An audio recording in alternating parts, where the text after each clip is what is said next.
पापांकुशा एकादशी 2024। पापांकुशा एकादशी के दिन करें इस व्रत कथा का पाठ, मिलेगा व्रत का पूरा फल। पापांकुशा एकादशी का व्रत अत्यंत उत्तम माना जाता है। इस दिन भगवान विष्णु की पूजा होती है। हिंदू पंचांग के अनुसार एकादशी प्रत्येक माह शुक्ल पक्ष और कृष्ण पक्ष के 11वें दिन मनाई जाती है। इस साल ये 13 अक्टूबर को मनाई जा रही है। ऐसा कहा जाता है कि इस व्रत पापांकुशा एकादशी 2024 के प्रभाव से साधक के सभी पापों का नाश हो जाता है। इसके साथ ही मोक्ष की प्राप्ति होती है। वहीं इस दिन जो लोग उपवास रखते हैं उन्हें एकादशी व्रत कथा का पाठ जरूर करना चाहिए, क्योंकि इसके बिना पूजा पूरी नहीं होती है। तो आइए यहाँ पढ़ते हैं। पौराणिक कथाओं के अनुसार पापांकुशा एकादशी को लेकर कई कथाएं प्रचलित हैं, जिसमें से एक का जिक्र यहाँ किया गया है। विंध्याचल पर्वत पर क्रोधन नामक एक बहेलिया रहता था।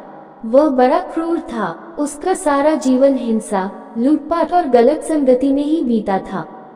एक दिन अचानक उसे जंगल में तपस्या करते हुए अंगिरा ऋषि से मिला। उसने अंगिर ऋषि से कहा, मेरा कर्म बहेलिया का है, इस कारण मुझे न जाने कितने ही निरीह पशु पक्षियों मारना पड़ा है। मैंने जीवन भर पाप कर्म ही किए हैं, इसलिए मुझे नरक ही जाना पड़ेगा। कृपा कर मुझे कोई ऐसा उपाय बताएं जिससे मेरे सारे पाप मिट जाएं और मोक्ष की प्राप्ति हो।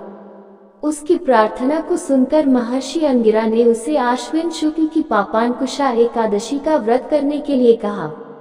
महर्षि के कहे अनुसार उस बहेलिये ने पापांकुशा एकादशी का व्रत रखा और भगवान श्री हरि की विधिवत पूजा की।